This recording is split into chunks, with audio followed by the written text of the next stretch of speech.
Hello বন্ধুরা, আজকে দেখি হঠাৎ করে নেইমার, মেসি, রোনাল্ডো সবাই একসাথে দৌড়াতে শুরু করছে। কিন্তু আমি বুঝতে পারছিলাম না প্রথমে কে জন্য দৌড়াচ্ছে। হায় হায়, এদের পেছনে তো অনেক বড় একটি আগুনের গোলা চলে আসছে, সামনেও আবার আগুনের একটি নদী। এখন এরা কি করবে বুঝতে পারছে না। রোনাল্ডো তো প্রথমেই হেমালকে এই পারে মেলে দেয়। এখন তো এমবাপ্পের পালা। রোনাল্ডো আস্তে আস্তে গিয়ে ওকেও ওই পারে পাঠিয়ে দেয় এবং সাথে সাথে নেইমারকেও ওই পারে পাঠিয়ে দেয়। এখন তো শুধু মেসিকে বাঁচানোর পালা। কিন্তু মেসিও যাবে না, রোনাল্ডো যাবে না। কিন্তু রোনাল্ডো নাচরবান্দা, সে মেসিকে ওই পারে পাঠিয়ে দেয় এবং নিজেকে বিসর্জন দেওয়ার জন্য রেডি হয়ে যায়। কিন্তু মেসি এদিকে সুই করে এসে সুপারম্যানের মতো রোনাল্ডোকে বাঁচিয়ে ফেলে। বন্ধুরা, তোমরা ভিডিওতে একটি লাইক করে দিও। হ্যালো বন্ধুরা, আজকে দেখি হঠাৎ করে নেইমার, মেসি, রোনাল্ডো সবাই একসাথে দৌড়াতে শুরু করছে। কিন্তু আমি বুঝতে পারছিলাম না প্রথমে কে জন্য দৌড়াচ্ছে। হায় হায়, এদের পেছনে তো অনেক বড় একটি আগুনের গোলা চলে আসছে, সামনেও আবার আগুনের একটি নদী।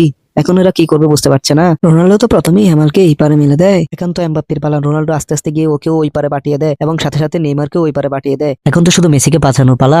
কিন্তু মেসিও যাবে না, রোনাল্ডো যাবে না। কিন্তু রোনাল্ডো নাচরবান্দা, সে মেসিকে ওই পারে পাঠিয়ে দেয় এবং নিজেকে বিসর্জন দেওয়ার জন্য রেডি হয়ে যায়। কিন্তু মেসি এদিকে সুই করে এসে সুপারম্যানের মতো রোনাল্ডোকে বাঁচিয়ে ফেলে। বন্ধুরা, তোমরা ভিডিওতে একটি লাইক করে দিও।